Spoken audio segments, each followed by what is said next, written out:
Welcome back to your daily dose of discovery. Let's unravel today's intriguing question.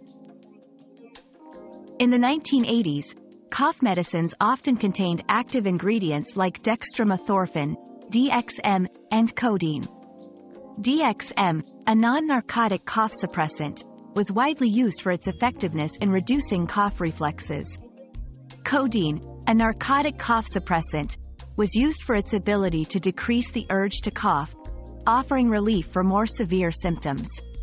However, due to concerns about abuse and side effects, the use of codeine in over-the-counter cough medicines has since been restricted in many countries, leading to a greater reliance on DXM and other alternatives. Another mystery solved, but many more await. Keep up with our daily discoveries by subscribing and turning on notifications.